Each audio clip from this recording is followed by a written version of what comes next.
السلام عليكم، ازيكم حبايبي؟ عاملين ايه؟ يلا بقى النهارده هنعمل اكله. بصوا بقى، محدش بيقول عليها لا. بالتالي محدش بقى يقدر يقاوم الفسيخ والرنجه والكلام دوت. لا يمكن. احنا جبنا بقى الرنجه. انا مش هشويها، في رنجه كده ما بحس ان هي مش بتحتاج الشوي، يا دوب بس بنضفها. هي بتبقى لحمتها مستويه وبتبقى جميله جدا. لو هي لحمتها شاده شويه، دي بحطها على الجريل عادي وتتشوي وتاخد صدمه كده، برضو بتبقى حلوه. هننضف كده ونشيل بقى البطارخ، ونشيل الحاجات اللي في بطن السمكة كلها.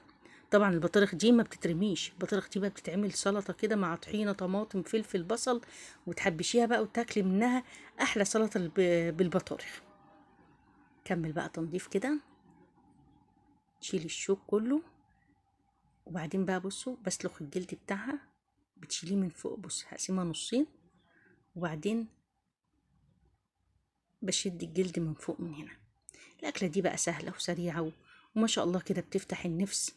يعني أحلى كمان من وقفة المطبخ والطبخ بس كده عندي نص السمكية جاهزة. ممكن تسيبيها بقى زي ما هي كده، أو تقطعيها قطع صغيرة اللي يريحك. عندي بقى الدريسنج اللي أنا هحطه على الرنجة. عبارة عن نص كوباية زيت، زيها ليمون، ومعاها معلقتين 3 خل. وهضيف حوالي نص كوباية أو ربع كوباية من الطحينة، على حسب اللي انت بتحبيه.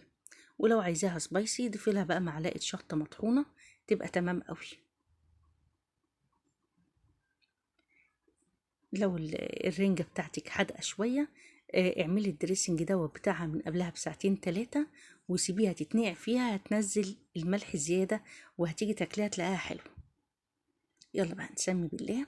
ما تنسوش طبعا لو لحد دلوقتي معايا في الفيديو، اشتراك ولايك للقناة كده، ودعموني بكومنت حلو منكم.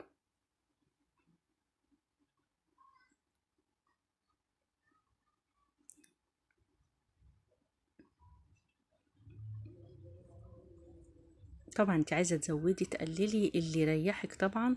انا عن نفسي انا بحبها غرقانه بقى في الدريسنج بتاعها كده، وبتغمس بالعيش وهو طري، بيبقى حاجه فوق الوصف.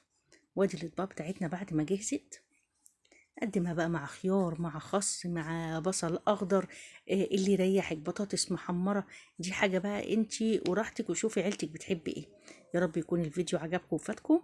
اتمنى ان شاء الله تتابعوني، وهقول لكم سلام عليكم.